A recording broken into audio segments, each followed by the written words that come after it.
venido en nuestra escuela de filosofía no para recibir una conferencia, una charla. Creo que siempre nos reunimos los filósofos, nos reunimos para hacer filosofía.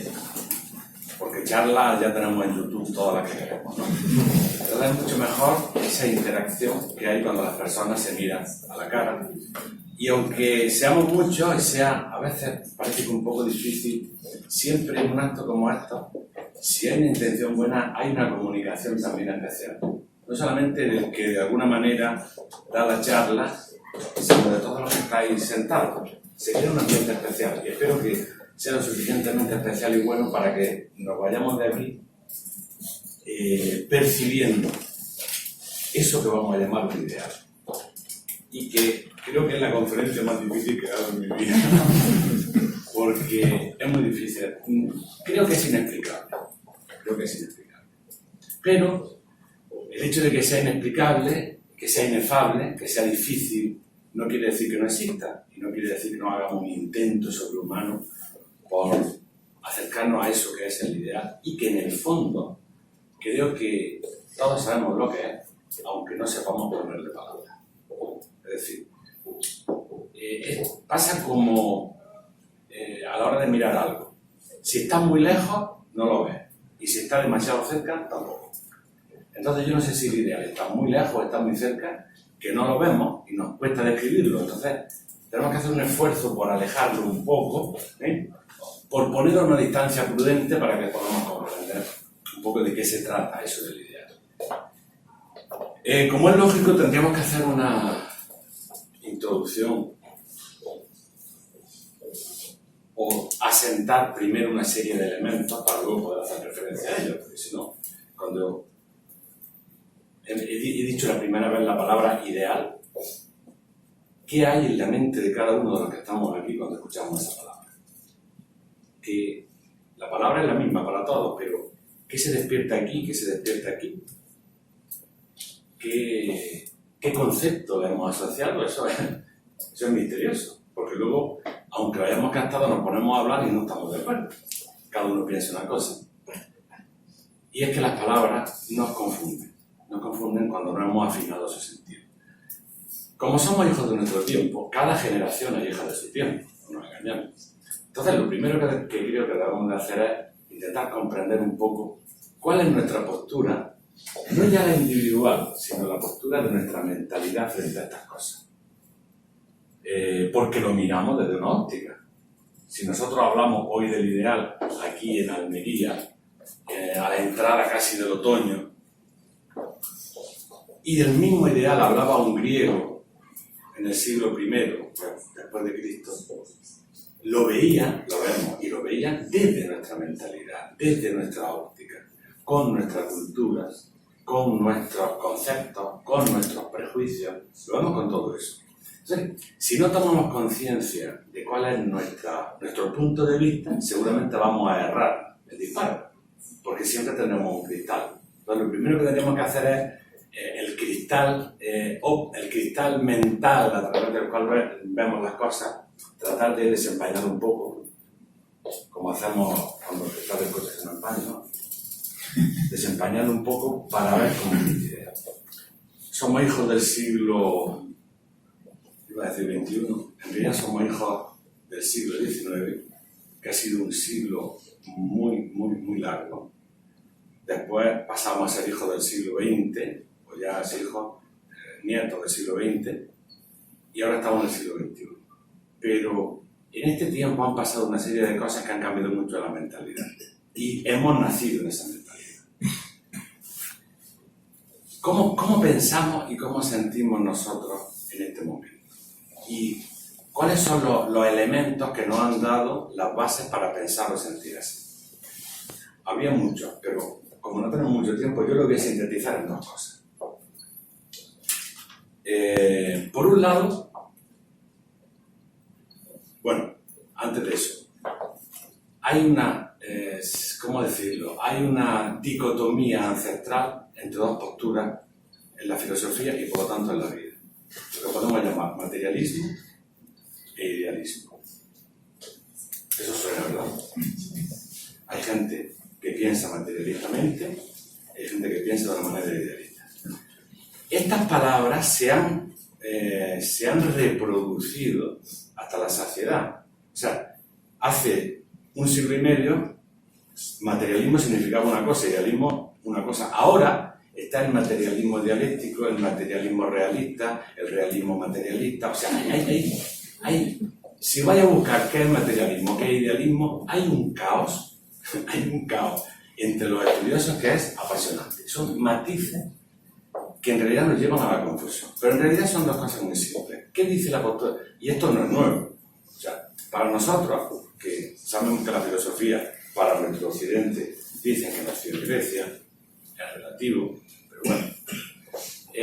La oposición, Platón, Aristóteles nos determina el idealismo y el materialismo. Pero eso no es nuevo. En todas las culturas, en todos los tiempos, ha habido esta postura. No es que nosotros la tengamos en particular, que esto lo hemos inventado nosotros en el siglo XIX, en el siglo XVIII. No. Esto viene del fondo del tiempo. Lo que pasa es que quizá en nuestro tiempo, por la hipercomunicación, ha vencido o se ha impuesto sobremanera la postura materialista sobre la postura idealista. Pero que digamos que si analizamos la historia en cualquier momento, en cualquier cultura, vamos a ver que esa oposición, esas dos visiones de la realidad han estado siempre, en la filosofía y por lo tanto en la mentalidad colectiva. ¿Qué es el materialismo? Muy fácil. Todo es materia.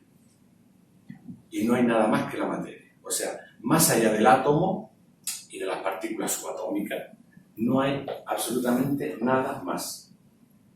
¿Qué quiere decir eso? Pues que la vida surge por casualidad de la materia. Eso es lo que dice la ciencia en el presente momento. No la ciencia, una porción de los científicos. La vida surge por azar de la materia. No sabemos si en la Tierra o en otro planeta que vino con un cometa, pero estaríamos con el mismo problema. Y todo es materia, simplemente todo es materia. ¿Y qué pasa con la conciencia humana? ¿Qué nos dice el materialismo? Pues el materialismo nos dice que la conciencia humana es un conjunto de reacciones químicas del cerebro, una serie de pulsos que hay, reacciones electrotal, y se forma la conciencia humana. Es decir, que esto que somos nosotros, ahora mismo, este que habla, y vosotros que están en silencio escucháis, somos un cacho de materia que se ha organizado de una manera curiosa y podemos pensar. Eso es lo que dice el materialismo. Lo puede adornar de mil maneras, pero en el fondo es eso lo que dice. Todo es materia y no hay nada más allá de la materia. La otra postura, que la podemos llamar idealismo, dice, por supuesto que existe la materia, pero no solo la materia. Hay más cosas que podemos percibir de otra manera, porque nuestros 5 sentidos lo que nos pueden mostrar es las cosas que entran por los sentidos, es decir, la materia. Pero la conciencia humana es evidente que es previa a la materia. Que sí, que el cerebro es el órgano de funcionamiento de la conciencia, etcétera, etcétera, pero la conciencia es otra cosa. No es un producto de, sino que existe. Y esas son las dos grandes posturas.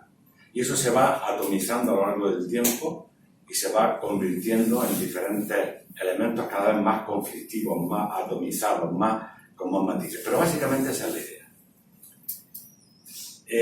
El problema es que a mí me hace mucha gracia el materialismo. Yo no soy materialista, lo siento. A mí me hace gracia una cosa, que es que el materialismo es una idea. El materialismo es una idea. Es la idea de que todas las cosas son materias, pero es una idea. Entonces, en el fondo, tendríamos que pensar, ¿es posible eso? ¿Es posible que todo sea materia? Si estoy pensando, pensar, sentir es un producto de la materia, o pensar, sentir es algo que ocurre en la conciencia y que no tiene bases y soportes materiales, pero tiene que estar por encima y fuera de la materia. Esa sería la postura idealista. Cuando se habla de Platón, se dice que Platón era un dualista, el dualismo platónico. Mentira, yo no estoy de acuerdo con eso. Platón no era dualista, porque decía que existe el mundo de la idea y existe el mundo de la materia. Y entre los dos, pues hay una oposición. Eso es lo que dicen los que atacan el idealismo, pero él siempre habló de una continuidad entre el mundo que llamaba de la idea y el mundo que llamaba de la materia. Hay una continuidad, aunque para nosotros haya saltos que no percibimos, pero hay una continuidad. No hay dualismo realmente en Platón. Y no hay dualismo en el idealismo filosófico.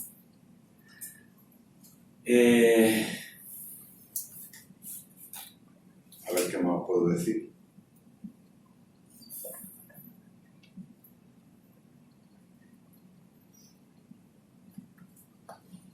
Entonces, ¿en qué momento nos encontramos ahora? ¿Qué pensáis? Como pensamiento general aceptado, colectivo. No digo ya el pensamiento individual. ¿Pensáis que nuestra sociedad tiene más de materialismo o tiene más de idealismo? Parece que sí, ¿no? O sea, es una apreciación que tampoco. Cuando el hombre se para en su propia interioridad, yo creo que las cosas cambian. Porque el mismo pensamiento no es material. Y las emociones, el sentimiento no es material. Y cuando tenemos la noción de la belleza, o la noción de la justicia, o la noción del bueno, evidentemente no es material. Lo que pasa es que hemos entrado, y ahora voy a decir las dos herramientas que creo que han hecho que nuestra mentalidad haya, ¿cómo decirlo?, haya caído en ese materialismo. Sí, los dos factores. Seguramente hay muchos más, pero yo me voy a centrar en dos. Uno de ellos es, a ver, como lo digo sin que se me tire nadie el cuello, es el avance de la psicología. Una psicología materialista. No una psicología ligada a la filosofía como siempre, una psicología materialista. Esa psicología materialista, y yo diría que a la cabeza de todo eso está el psicoanálisis, que tiene sus cosas buenas. O sea, me vaya a permitir que no ensalce las cosas buenas, vamos a ir por la línea de comprender un poco el planteamiento. Nos ha generado la psicología de la sospecha. ¿Sí? Entonces no nos fiamos de nada. Para empezar, no nos fiamos ni de nosotros. ¿Por qué? Porque en el fondo hay un inconsciente ahí que me traiciona. Hay un inconsciente que me está siempre metiendo la pata y con lo que yo creo que es amor, en el fondo es solamente un instinto, no me fío. La sospecha, esa psicología de la sospecha nos lleva a no querer, a sospechar de nosotros mismos, de lo que pensamos, de lo que sentimos, y a sospechar de los demás, porque también me están mintiendo, también me pueden mentir. Entonces, sospechamos un poco de todo, o sea, y cuando alguien nos viene y nos dice algo, ¿qué querrá de mí? ¿No os dais cuenta que estamos un poco en esa historia? ¿Y por qué me mira así? ¿Me quiere sacar la cartera? ¿Se quiere acostar conmigo? ¿Qué quiere? ¿Qué quiere? Hemos entrado en esa especie de psicología extraña de la sospecha. Pero si analizamos cómo ha evolucionado la psicología en los últimos tiempos, vamos a ver que en realidad han reducido al ser humano a un manojo de instintos indomesticables, que son los que nos hacen creer que somos buenos, pero en realidad lo único que hacemos es disimular, porque estamos podridos por dentro, y todo es mentira. Digamos que, por desgracia, la psicología nos ha llevado un poco a esa postura, una postura de desconfianza, de recelo, de sospecha. Ya no creemos. Por ejemplo, ¿qué nos dice alguna teoría? ¿Por qué crees en la inmortalidad del alma? Porque tienes miedo a morirte. Y entonces te engañas a ti mismo diciendo que vas a ser inmortal y así se te quita el miedo y vives tranquilo. Eso es lo que dice la psicología, por desgracia. Eso es lo que dice el psicoanálisis. Pero eso no es lo que dicen los grandes sabios de la antigüedad. Dicen que hay una intuición latente de inmortalidad en todo ser humano y que se va a mostrar. Que no nos hemos inventado la inmortalidad porque le tengamos miedo a la muerte. Al contrario. Entonces, claro, todas estas teorías, todos estos conceptos nos llevan a esa especie de psicología de la sospecha. No me fío de nada. No me fío ni de mí mismo. Y mucho menos me voy a fiar de la gente que tengo alrededor. Esa desconfianza nos tiene siempre en vilo. Digamos que el avance de esa psicología materialista además tiene otro proceso que nosotros lo detectamos mucho, los que nos dedicamos a la filosofía, que es el psicologismo. ¿Cómo explicar lo que es el psicologismo? El no salir del elemento psicológico, no trascender al elemento conciencial, buscar la satisfacción o la pseudo-satisfacción, conformarse con los contenidos meramente emotivos o meramente intelectuales sin trascender un poco en otra dimensión. No sé si me explico. ¿Sí? Luego volveremos a explicar. Y otro factor que creo que se ha impuesto como una forma de materialismo brutal es lo que llamamos en sociopolítica el capitalismo y el marxismo. No hablo como teoría política, no como teoría política, hablo como ideología. Es decir, ¿qué es lo que nos dicen tanto el materialismo, tanto el capitalismo como el marxismo o el comunismo? ¿Qué nos dice? El motor de la historia es lo económico. Por lo tanto, el motor del hombre es lo económico. Entonces, ya no hay otro motor para la vida humana. Está la supervivencia económica o el hacerme rico. Si no me puedo hacer rico, que es para lo que yo voy a la Tierra, entonces tengo que sobrevivir. Y ese es el motor de la vida. No hay otro motor, no hay otra cosa. Supervivencia económica con los diferentes tintes que eso tiene. Eso lo podemos ver. No es mejor. A ver, entendéis que no quiero hacer una crítica política, sino la ideología subyacente detrás de esos dos elementos que controlan el mundo ahora mismo. El capitalismo y lo que llamamos socialismo. Bueno, el socialismo ha desaparecido. Ya queda solamente el capitalismo. Porque eso de que China es comunista, tendríamos que poner entre paréntesis, ¿no? Pero ese materialismo, ese poner la economía como motor de la historia, nos lleva a sospechar de todo también. Ya no existen héroes, ya no existen hombres que tengan un ideal por el que se mueven las cosas, ya no existen personajes que han hecho las cosas por buena voluntad. Siempre presentimos o queremos ver escondido detrás el motor económico o el motor de distinto de poder. No confiamos en que ha habido y por lo tanto hay y por lo tanto habrá quizás seres humanos que se mueven por otra cosa, por otro motor, que no sea el económico. Porque lo que hay en lo colectivo acaba reflejándose en lo individual y al final todos estamos en lo mismo. Creo que estos dos factores, hay muchos más, cada uno tendría que buscar lo suyo.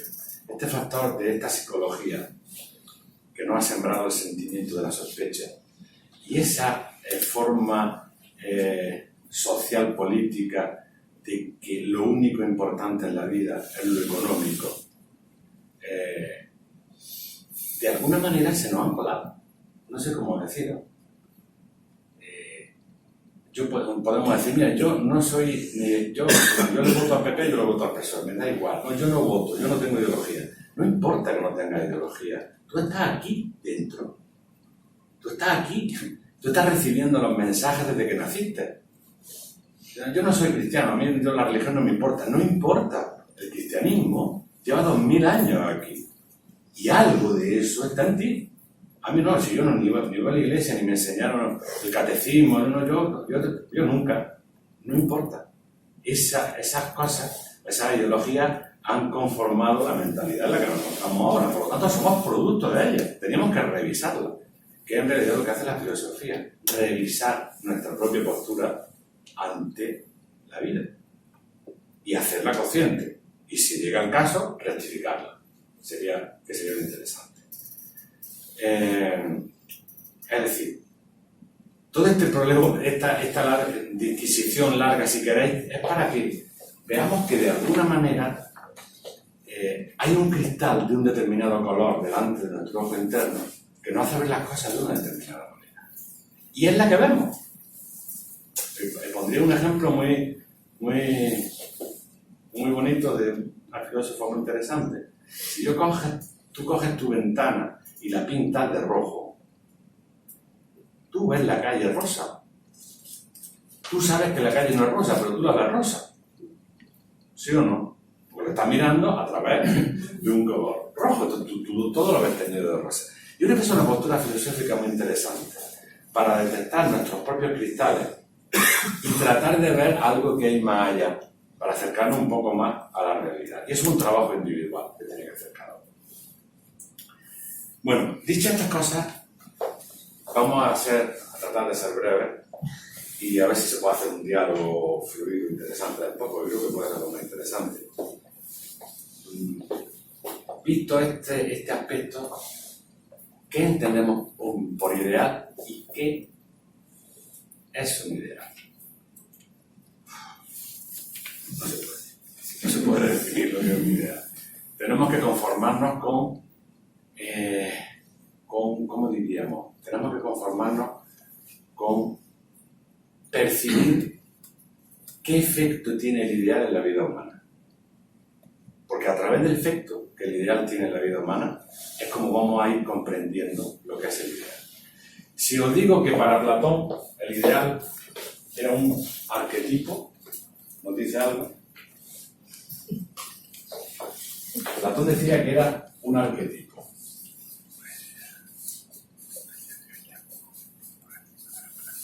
¿Qué es un arquetipo? Cuando lo estudiamos en el colegio eso lo entenderéis. Platón decía una cosa, vamos a simplificar muy sencilla, decía, vamos a ver, esta mesa que hay aquí, pero Platón hablaría de otra mesa, bueno, esta mesa que hay aquí, antes de ser mesa, fue pensada por alguien. Porque si no esta mesa no estaría aquí. ¿No?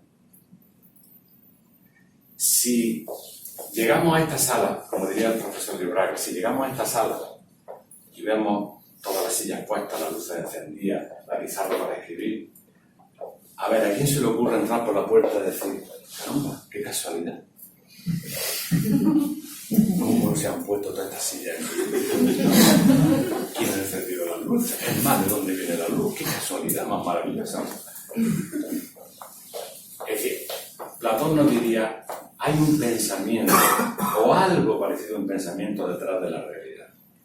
Hay un pensamiento. Es decir, si para que esta mesa exista, de alguna forma, alguien la tuvo que pensar y después ponerse a hacerla, para que exista este edificio, alguien lo pensó y lo diseñó y alguien lo construyó.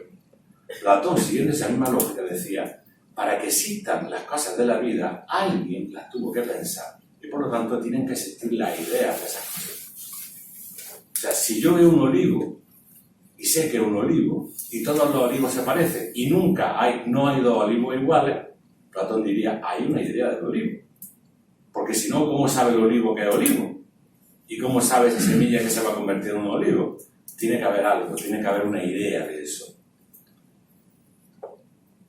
Así Platón razona mucho más profundamente y da muchos más argumentos que si nos damos tiempo y se ocurre hacer el curso de filosofía, pues nos vamos a ver un poquito mejor. Entonces, existen las ideas de las cosas. Y dentro de la idea, no todas las ideas son iguales, no es lo mismo la idea de la mesa que la idea de un árbol, que la idea de un hombre, que la idea de un sistema solar. O sea, las ideas están jerarquizadas, tienen sus propios rangos, ¿no? Entonces, no hablaríamos de ideales, sino del ideal. Para Platón, el ideal humano por excelencia es un arquetipo, que es el impulso que lleva al hombre humano a la evolución, a desarrollarse como ser humano, a complementarse. Digamos que Platón diría, nos falta un hervor. Estamos a medio hacer.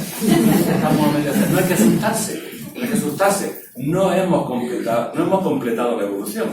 Estamos evolucionando. La finalidad vendrá con los milenios. El fin, la realización humana vendrá con los milenios. Estamos a medio hacer, ¿no? O sea, yo creo que eso nos tiene que dar un poco de alegría, porque ante los problemas que tenemos, bueno, como estoy medio hecho, pues es normal que tenga problemillas y conflictos, ¿no?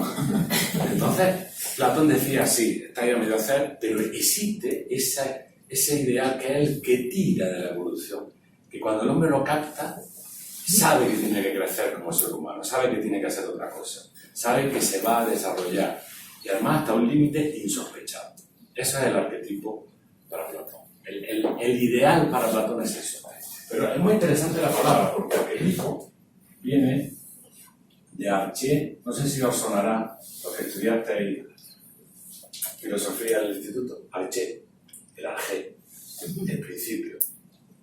El principio de los principios, el principio con mayúscula.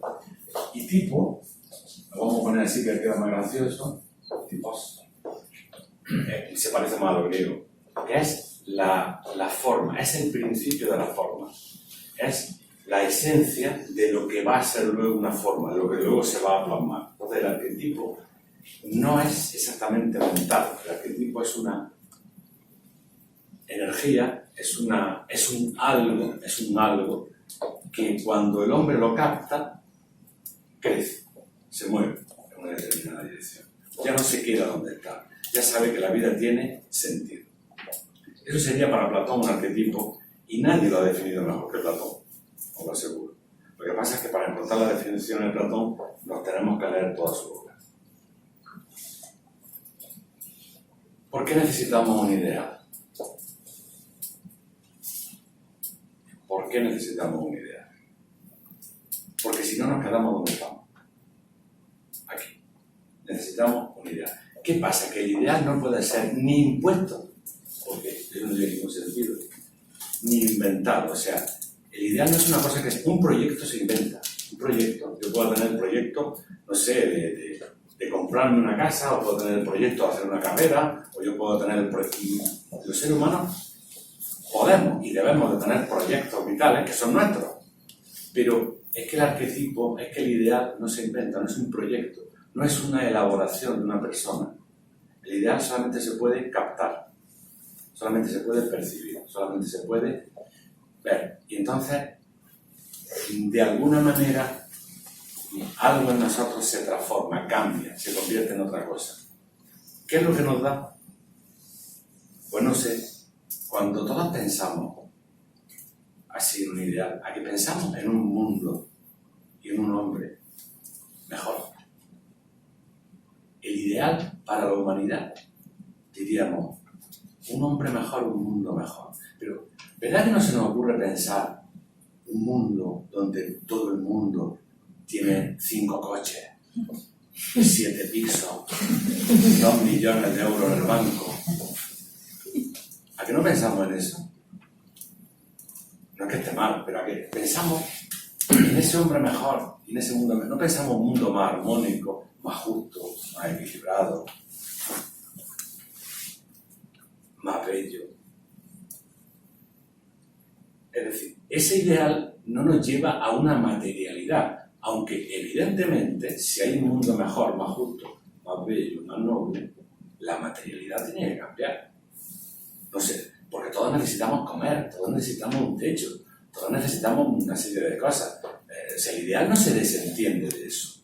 Pero cuando pensamos en un mundo mejor, pensamos en otra cosa.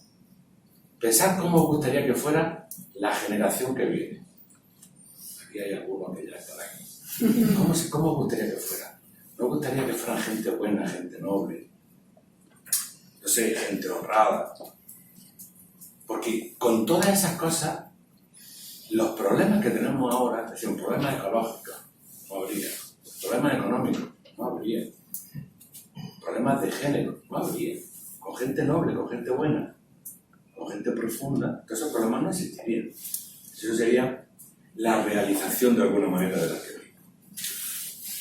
Entonces, como no se puede explicar, se me han ocurrido unas cuantas cosas que supone que hemos de alguna manera percibido o captado el arquetipo. Digo percibido o captado porque estamos diciendo que ni se inventa ni te lo pueden imponer. Mira, toma este ideal y adivino.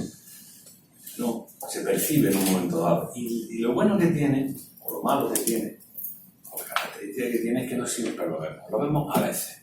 Como diría el profesor de Braga, solo cuando nos ponemos de puntilla en el alma, vemos la dirección, ¿no? ¿Qué es lo que se nota en quien ha percibido el ideal? O ese sentido de evolución. Para empezar, su vida cobra sentido. Hay un sentido profundo de la vida. No me refiero a un sentido de lo cotidiano. Porque cuando yo me levanto, sé que me levanto porque voy al instituto, porque voy a la facultad, sé que me levanto porque voy a trabajar, sé que me levanto porque si soy ama de casa, pues tengo que hacer cosas en la casa. Sí, y luego si hago la comida o como porque tengo que vivir. O sea, esas cosas... No, es... Y en el fondo, ¿yo qué hago aquí? En el fondo, ¿para qué estoy yo aquí? Esas son las preguntas misteriosas que se suelen presentar para incomodarnos muchísimo en algunos momentos cuando menos la esperamos, ¿no? Es cuando te dicen, ¿yo qué he hecho en la vida? Y todo esto no aquí. Para este sufrimiento, porque muchas veces, digamos que cuando aparece esa noción de sufrimiento, todo esto para qué. Bueno, pues cuando se ha percibido el ideal, ya no pasa eso. Aunque se nos olvide, hay una cierta alegría vital, porque uno sabe que esto tiene sentido. Y aunque a veces se me olvide, en el fondo yo ya sé que esto tiene sentido. Y que todo esto que ocurre es para algo. Y que además yo tengo algo que hacer en esto.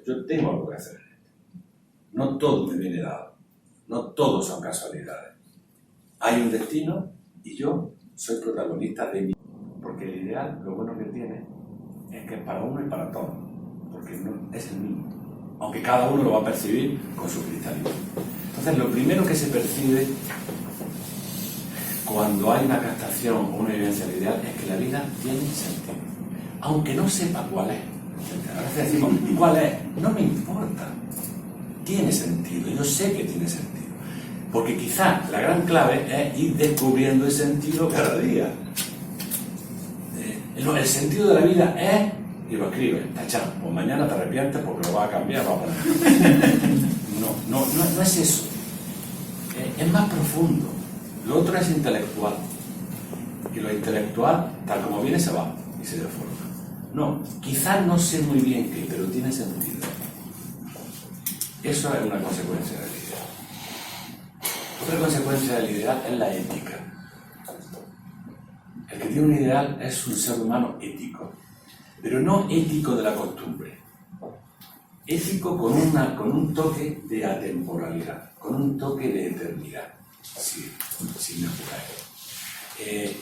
Aquí también tendríamos un gran problema, porque ¿cuál es la fuente de la ética? ¿Quién dice lo que está bien y lo que está mal? Porque antes estaba claro, la Biblia, y para el Islam el Corán, y para los hinduistas el Mahabharata. Está dicho, ya está, pero ahora ¿quién se cree eso? Nadie se lo cree. Entonces, ¿cuál es la fuente de la ética realmente? ¿De dónde sacamos los principios morales? Porque evidentemente necesitamos principios morales. La ética solamente puede venir de la captación del ideal, no puede venir de otro sitio. Hay muchos reflejos. Yo no digo que la Biblia no tenga magníficos consejos éticos, o el Corán o el Mahabharata. Sí, pero siempre están sujetos, recordarlo, a un espacio y un tiempo. Si no le quitamos el polvo de los siglos, se convierte a veces en injusticia. No. ¿De dónde viene esto de la ética? Yo no estoy para nada de acuerdo. Este psicologismo del que hablábamos antes y este materialismo dice, bueno, la ética en realidad es un invento de los hombres para no matarse. Es decir, como esto es una selva y somos animales, entonces tenemos que poner unas normas porque si no nos devoramos, nos matamos. Entonces hay una especie de ética social, esto se hace así, esto se hace así. Yo no creo que eso sea así. No creo que eso sea así. Ciertamente hay éticas que pertenecen al tiempo o pertenecen a la cultura, pero el latido ético está más profundamente en el corazón del hombre. Y es justamente la captación y la evidencia del ideal lo que nos permite una ética realmente atemporal, que luego se va a manifestar en el tiempo, pero que tiene esa característica de ser universal, con sus matices. El no hacerle a otro lo que no quisiera que te hagan a ti. El saber que el otro está recorriendo el camino exactamente como tú. Eso empieza a ser ética. Entonces, la vivencia del ideal, la captación del ideal, nos convierte en seres éticos, pero no éticos de pacotilla, no éticos de para que me vean, sino éticos de convencimiento. ¿Qué otra característica tiene el ideal y por qué necesitamos un ideal? Porque es el que puede permitirnos despertar los poderes latentes. Es el activador de nuestro mundo interior. Cuando tenemos un ideal, cuando hemos captado el ideal, todas esas potencias que son como semillas en nuestro interior, porque el hombre, como dirían los viejos filósofos, es un microcosmos, está todo dentro. Tiene que desarrollarse hasta su máxima expresión. Pero esos son poderes latentes, esos son energías latentes. Es el ideal el que puede activar todo eso, porque si algo no nos mueve de donde estamos, no se activa. Si simplemente nos quedamos aplastados sobre nuestro horizonte, esos poderes o esas energías que están latentes en todo ser humano, o sea, eso viene de serio del ser humano, no se mueve, no se activa, no llegan nunca a ponerse a funcionar. Todos tenemos semillas de voluntad, de amor, de inteligencia, que están dormidas y se pueden activar. Y para activarlas necesitamos un ideal, algo que de alguna manera, ¿cómo decir?, tira de nosotros, pero no tira como un burro de reata, más bien impulsa desde dentro, ¿sí? Entonces el despertador de los poderes latentes.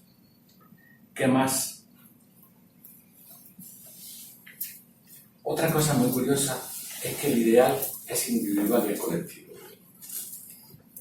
Es decir, mi propio desarrollo no puede estar en contradicción con el desarrollo de los demás. Yo no estoy solo. Y ese ideal que hablamos de evolución humana es el mismo ideal para todos. Obvio que cada uno tendrá que encontrar su propia manera de vivirlo, pero no puede ser a costa de los demás. Un ideal egocéntrico, un ideal egoísta, no es un ideal, es el mismo para todos. Por lo tanto, permite la convivencia, que también es un problema.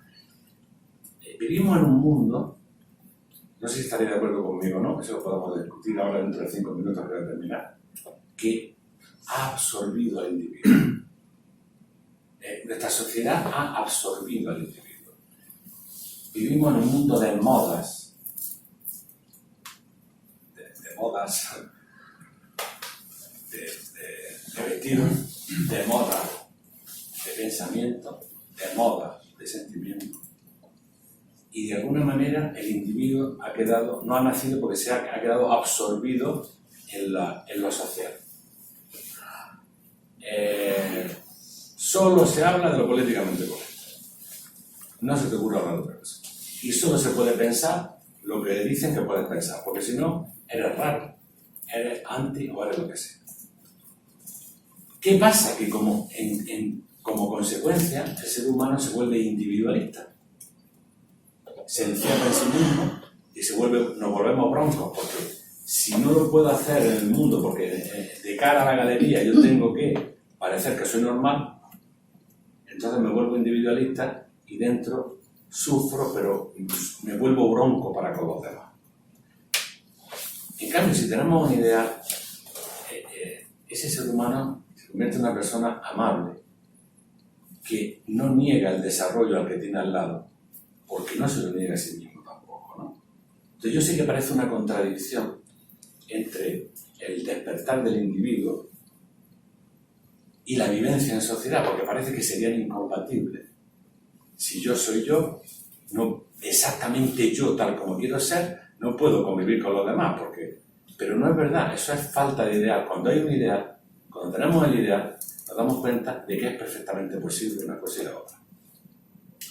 Y luego creo que el ideal nos da algo que es imprescindible para tener un mínimo equilibrio. Creo que nos da dignidad. Dignidad humana, real, ¿no? ¿Qué es dignidad? Pues ser lo que somos. Con aspiración a construirnos en lo que el ideal nos dice que tenemos que ser. Pero no permitiremos que machaque nuestra dignidad y nunca vamos a poner al otro en ninguna circunstancia en la que pueda perder su dignidad. La mejor forma de no perder la dignidad humana, la propia, es no hacérsela perder a nadie. Porque el que hace perder la dignidad a otro ya la ha perdido él. Entonces, el ideal nos vuelve dignos. No importa tu grado de cultura, tu grado económico, en qué coche vas, dónde trabajas, es relativo. La dignidad humana es otra cosa diferente y no depende de esas circunstancias. Y eso también nos lo otorga la idea. Entonces yo creo que si buscáis, cada uno vais a encontrar más factores, más elementos de qué significa tener un ideal y por qué necesitamos una idea. Si ahora en este momento histórico tuviésemos la captación del ideal, veríais en qué poco tiempo desaparecerían los problemas que tenemos. ¿En qué poco tiempo desaparecerían los problemas que tenemos? Porque es la falta de ideal lo que nos ha dado los problemas ecológicos, lo que nos ha dado los problemas económicos, lo que nos ha dado los problemas éticos, ya sabéis los temas candentes ahora mismo. Con un ideal, en poco tiempo, en un par de generaciones, esto cambiaba. Especialmente si nuestros líderes tuvieran la fuerza o la inteligencia o la captación suficiente de ese ideal. Pero no obstante, yo creo que nosotros, como gente normal, como gente de la calle, como gente básica, si realmente somos capaces de captar el ideal, esa luz pasa a través nuestro. Si somos realmente capaces de tener un ideal como norte, como faro, yo siempre pienso que el ideal es como una especie de faro que te da el horizonte, ¿no? Que te da el sentido, te da la dirección. Andar tienes que andar tú, o sea, eso no está mal hecho, ¿no? Pero tiene una dirección. Esa luz aparecería en nuestro entorno, en nuestro contexto. Y la gente también se volvería idealista, poco a poco. Es decir, no importa si los demás hacen o no hacen, no importa si los políticos hacen o dejan de hacer, los conocemos y sabemos lo que van a hacer. Pero nosotros podríamos ser de alguna manera heraldos de esa idea. Y yo creo que poquito a poco las cosas cambiarían.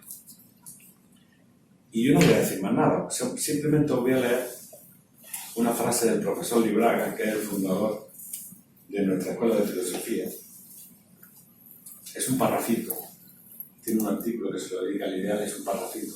Me gustaría despedirme, que nos despidiera, por lo menos por mi parte, ahora ya hablamos, con sus palabras. Y dice así: un ideal es algo que, aunque tan solo esporádicamente lo veamos con cierta claridad, debe alumbrar toda nuestra vida, como el sol, al cual muy pocas veces miramos directamente, pero siempre sabemos dónde está. Y vemos su acción sobre nosotros mismos y a nuestro alrededor. Yo creo que es la mejor definición que he visto de ideal. No es muy académica, pero es muy vital. Entonces, bueno, yo ya me callo y ahora sois vosotros los que tenéis la palabra para comentar. Bueno, discutir no, dialogar. Discutir no es necesario, pero el diálogo nos aporta a todos muchas cosas.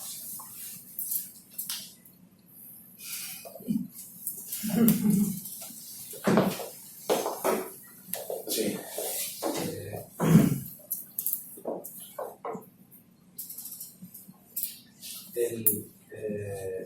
¿Qué diferencia hay entre ideal, ideología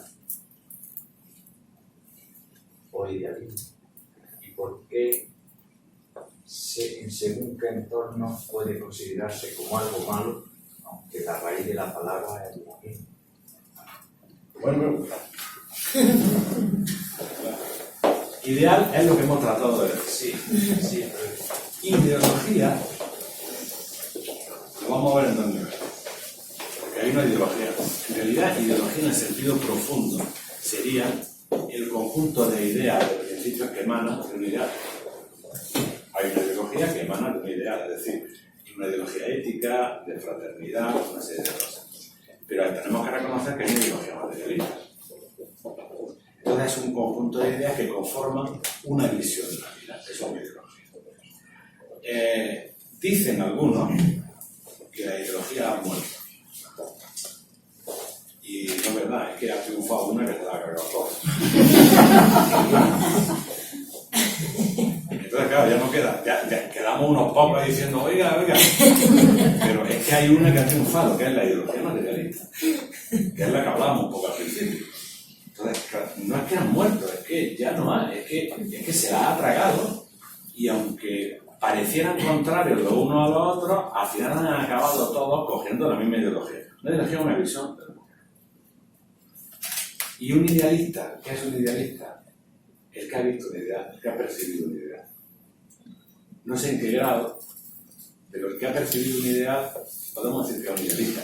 Yo sé que en determinados foros es un imbécil, ¿no? Un idealista es un imbécil, o sea, que se cree cosas que no. Una mentalidad utópica. Pero en realidad también puede ser así. Pero en realidad, si miramos el contenido filosófico de lo que significa un idealista, es alguien que de alguna manera cree que puede existir un mundo mejor que un mundo mejor y camina hacia él. Pero solo, en teoría, solo podría existir una ideología y un idealismo, porque el ideal es solo uno. Sin embargo, se aceptan varios y nos peleamos por intentar imponer a los demás nuestra percepción de la verdad. Sí. Eso es un conflicto. ¿Pero por qué? Porque estamos separados. Imagínate que el ideal es un punto, ¿no? Y cuando irradia en varios... Cada uno coge, porque si yo estoy aquí, esto es lo que pillo, yo estoy aquí, esto es lo que pillo, yo estoy aquí, esto es lo que pillo. Pero en realidad estamos viendo todo lo mismo. Si en lugar de pelearnos, dialogáramos, veríamos que son visiones particulares de la misma cosa. No hay tantas diferencias, no las hay. Pero tenemos que educarnos en el diálogo, tenemos que educarnos en la comprensión del otro. Porque muchas veces no es lo que el otro dice. Piensa lo que quiere decir, y a ver lo que tú has entendido. No pasa eso. O sea, entre que él no ha sabido decir lo que quería decir. Y entre que yo he entendido lo que no ha dicho. Entonces al final no sé de lo que estamos hablando. Hay que ponerse un poco en el lugar del otro para ver, no exactamente qué ha dicho, sino qué ha querido decir de verdad, porque a veces las palabras nos fallan. Y yo también tengo los filtros limpios para no poner demasiado a lo que me está diciendo. Entonces, claro que hay captaciones diferentes de la idea. Es decir, cada ser humano va a tener una captación diferente, pero es complementaria y armónica. Si dialogamos, vamos a ver que es así. Ahora, como nos enquistamos en nuestras posturas, ese individualismo, que en el fondo no deja de ser una defensa de un mundo, de una sociedad que me agrede, que me condiciona, se puede hablar de todo. Y yo creo que a mí me ha pasado a veces hablar, recuerdo hasta de joven, hablar con gente de una ideología completamente distinta a la mía, de entrada. No voy a decir de qué, pero completamente distinta a la mía. Y acabar tomando una veces diciendo, pero si estamos pensando lo mismo. Y éramos de cada uno de un sitio completamente distinto. Pero, ¿y por qué? ¿Y por qué? ¿Y por qué? ¿Y por qué? ¿Y por qué? Bueno, pues si estamos en lo mismo. Entonces, ¿por qué no estamos peleando? Pero eso se nos olvida rápido que cada uno cae en su lugar. Entonces yo creo que esa necesidad de comunicación, de ver realmente lo que el otro piensa, está muy bien. Pero también estamos en el tema de la sospecha. Sospecho que me quieren engañar o que me quieren convencer. Y de los ideales sospecho porque... ¿Y cuándo se ha hecho un ideal? Y mira, esto es el ideal que tenía y mira lo que hicieron. Y mira, esto es lo que hicieron. Pero ahora que has vuelto a repetir lo de la sospecha, danos alguna recetilla para pasar por encima de la sospecha. Confianza. Mira, pero los contrarios no existen del todo. Lo que pasa es que nosotros tenemos una mente que es como un espejo. Y entonces, cuando ve una cosa, la refleja igual para el otro. Es como la filosofía de la duda, o la filosofía cartesiana de la duda, o la filosofía cartesiana de la afirmación. No es lo mismo. Es mejor la afirmación que la duda. Y es mejor la confianza que la sospecha. ¿Pero qué significa confianza? Confiar con los ojos como platos. Confiar con los ojos abiertos. Pero ¿por qué dudar? ¿Por qué dudar? Confío, pero con los ojos abiertos, no confío con los ojos cerrados. Porque parece que el que confía es tonto. No, es mucho más inteligente el que confía porque va a aprender. Y el que desconfía ya ha cerrado la puerta. Ya no aprende. Ya no comunica con el otro. Entonces, habría que hacer una transposición de ese fenómeno para aprender a confiar.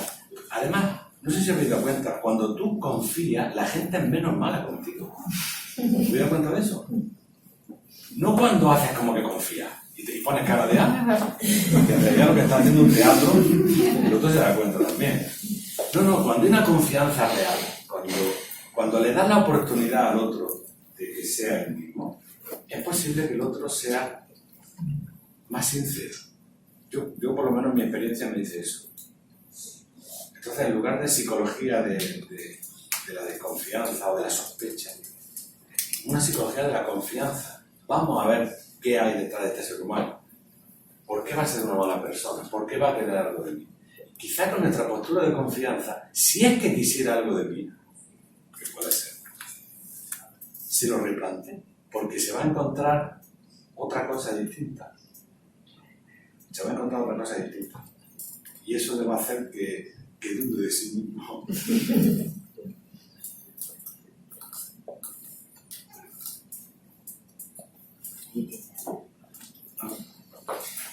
Antonio, antes cuando decías que cuando proyectamos un mundo y un ser humano mejor, decías que de alguna forma lo hacemos de manera idealista, casi inconscientemente, ¿no? No pensamos en si será más rico, si vivirá mejor, ¿no? Sino que tendrá como otra calidad moral. ¿Cómo pasa eso en un mundo como el que vivimos? Si todo es tan material, si todo está tan reducido a lo material, ¿cómo es que de alguna manera anhelamos a ese ser humano de forma idealista? Tú lo estás diciendo, es un misterio. Es un misterio, es decir, ¿dónde está el materialismo? Si realmente todavía seguimos pensando que ¿y por qué se queman los bosques? ¿Y por qué estamos destrozando la naturaleza? ¿Y por qué hay gente que pasa hambre? ¿Y por qué hay gente que no tiene donde dormir? Seguimos pensando eso. Lo que pasa es que nos anestesiamos muy fácil. Pero todo el mundo, cuando percibe esa injusticia, esto no puede ser. Nadie se queda tan tranquilo diciendo, haga el morcillo. ¿No? A todos se nos conmueve algo. ¿Por qué? ¿Dónde está el materialismo? No existe, en realidad. Es una idea que de alguna manera han sembrado. O sea, ese principio de buena voluntad y de sensibilidad hacia la naturaleza, hacia el que sufre, está en el ser humano. Y ese principio es el mismo que nos lleva a querer un mundo mejor. O sea, si nosotros pudiésemos diseñar cómo queramos que sea la generación que va a heredar el mundo dentro de 50 años, y pudiéramos, como decía Platón, imprimir este sello, imprimir ese sello, porque la cuestión del ideal es pedagógico. Se trata, el ideal no se vive en la vida, pero seamos sinceros, el ideal está ahí lejos, caminamos hacia él. Realizar el ideal, si algún ser humano puede realizarlo, no sé, debe ser un alma enorme. Pero ese principio está. Y si pudiésemos plasmar ese tipo en toda una generación, en 2 generaciones el mundo cambiaría. Es que parece que es muy difícil, pero no es tan difícil. La masa ciega tiene un poder, pero la inteligencia espiritual tiene otro poder. Es diferente. Siempre creemos que la fuerza está en el número. La fuerza no está en el número. Como decía el profesor Libraga, no dudamos de que 1000 hombres pueden levantar una piedra de un tamaño que un hombre no puede mover. Lo que dudamos es que sepan qué hacer con la piedra una vez que la levantan. Es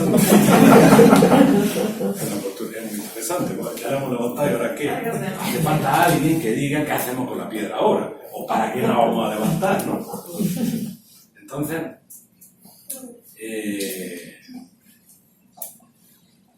esa semilla de bondad está en el hombre despierto. Y creo que el poder de esa...